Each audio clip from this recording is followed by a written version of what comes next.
আলহামদুলিল্লাহ ওয়াসসালাতু ওয়াসসালামু আলা রাসূলিল্লাহ ওয়া আলা আলিহি ওয়া সাহবিহি আজমাইন আম্মা বা'দ।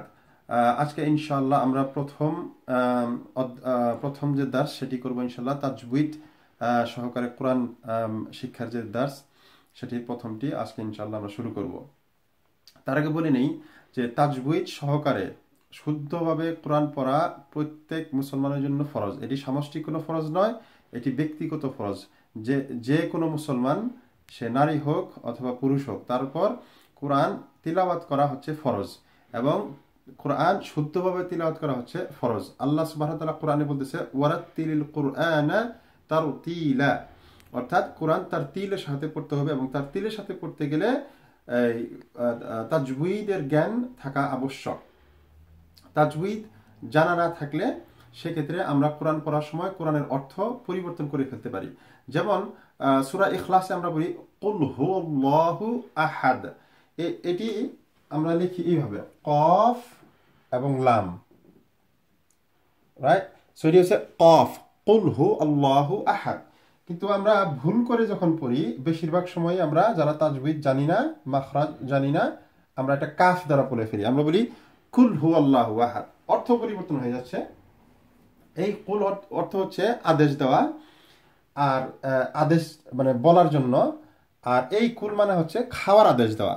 সো দেখুন, আমরা কুল হুয়াল্লাহু আহাদ থেকে আমরা যদি কুল হুয়াল্লাহু আহাদ বলে ফেলি, এই আল্লাহ আমাদেরকে আদেশ দিচ্ছে, রাসূল সাল্লাল্লাহু আলাইহি ওয়াসাল্লামকে আদেশ দিচ্ছে বলার জন্য, অথচ আমরা মাখরাজ এবং তাজউইদ না জানার জন্য এটি অর্থ পরিবর্তন করে খাওয়াতে পরিবর্তন করে ফেলেছি।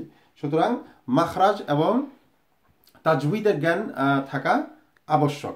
সো আমরা একটু একটু করে শিখবো ইনশাআল্লাহ। আমরা প্রতি দার্সে হয়তো কয়েকটি অক্ষর নিয়ে আলোচনা করব, কিভাবে উচ্চারণ করতে হয় সেটি ইনশাআল্লাহ শিখব। আর এই টেকনিক্যাল যে শব্দগুলো আছে আরবিতে, সেগুলো আমরা ইউজ করব না, কারণ আমাদের উদ্দেশ্য হচ্ছে কোরআনকে সহজ শুদ্ধভাবে পড়া। এখানে আমরা কোনো ইউনিভার্সিটির পরীক্ষা দিতে যাব না যে আমাদেরকে সমস্ত এই টেকনিক্যাল শব্দগুলো জানতে হবে না, আমরা শুধু এখানে কোরআন কিভাবে শুদ্ধ করে পড়তে হয় সেটা শিখবো ইনশাআল্লাহ। সো আমরা কয়েকটি অক্ষর দেখে নিই কিভাবে উচ্চারণ করতে হয়। প্রথম অক্ষরটি হচ্ছে আলিফ।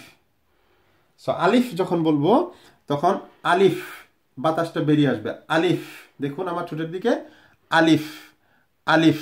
আমরা কিন্তু অনেকে আলিফ বলে ফেলি, এটি ভুল। আলিফ এইভাবে। তারপরে দ্বিতীয় অক্ষরটি হচ্ছে বা, বায়ের নিচে একটি ফোঁটা আছে। সো বা, বা, বা এইভাবে পড়বো ইনশাআল্লাহ। তারপরে আছে তা, তা। তা বলার সময় জিহ্বার আগা এই দাঁতের এই উপরে যে দাঁত আছে এটি নিচে যাবে, নিচে। তা এরকম দেখে নিন, তা, তা এরকম। তারপরে হচ্ছে সা। সো সা যখন বলবো জিহ্বার আগাটি দেখুন বেরিয়ে আসবে, সা, সা, সা। তারপরেটি হচ্ছে জিম। জিম যখন বলবো তখন এই জিহ্বার এই অংশটি উপরের তালুতে লাগবে, জিম, জিম, জিম এইভাবে। তারপরে হচ্ছে হ্যাঁ, হ্যাঁ দেখুন, হ্যাঁ বাতাসটি আগে বেরিয়ে আসতেছে এবং এটি শক্ত সাউন্ড, হ্যাঁ, হ্যাঁ। তারপরে হচ্ছে খ, খ।